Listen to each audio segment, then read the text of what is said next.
ఓహ్! Sedans అంటే చాలామంది ఇప్పుడు స్కోడాస్ కానీ అలాంటి చాలామంది అది టార్గెట్‌గా ఉంది. సో, మీరెందుకు ఇటే వెళ్ళిపోయారు హోండా సిటీ అనేది? అంటే నేను అప్పట్లో డ్రైవ్ చేసింది Honda city. So, my favourite అది.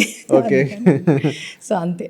ఓకే. సో, ఇప్పుడు సెడాన్స్‌లో మీకు ఫేవరెట్ బ్రాండ్ అనేది హోండా సిటీ అని అన్నారు. సో, దానికి రీజన్స్ ఏముండొచ్చు? రీజన్ ఏం పర్టిక్యులర్‌గా లేదు. అది నేను డ్రైవ్ చేస్తున్నప్పుడు ఓన్ చేసుకున్న కార్ అంతే. ఎక్కువ టైం దాంతోటి స్పెండ్ చేయడం వల్ల. ఇప్పుడు చూస్తే ఇప్పుడు అడిగారంటే లేటెస్ట్ అయితే మనకి స్కోడా స్లావియా ఇవన్నీ వచ్చేసాయి. ఇప్పుడు.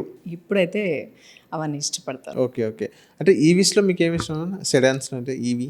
సిడాన్ ఈవీలోనా? యాహ్! ఇంకా ఈవీలో అంత చేయలేదు నేను. ఎస్యూవీ ఎక్కువ ఇష్టం ఈవీకి వచ్చేసరికి కొంచెం. ఎస్యూవీస్. మినీ ఎస్యూవీ ఎస్యూవీలు బాగుంటాయి. Creta okay. కానీ క్రెటాస్ కానీ, క్రెటాస్ అలా. హ్యారియర్ అయ్యా డ్రైవ్. బీవైడీలో ఈవీ బాగుంటుంది. సో అది బాగా ఇష్టం. అంటే బడ్జెట్ ఎక్కువ బట్ అందుకనే ఈవీ సెడాన్ వెళ్ళేసరికి మనకి బడ్జెట్ కూడా పెరిగిపోతుంది. బడ్జెట్లో చూసుకుంటే కనుక క్రెటాకి వెళ్ళిపోవచ్చు, లేదంటే బీవైడీకి వెళ్ళిపోతా. 50 lakhs 50 లాక్స్. సిలియన్.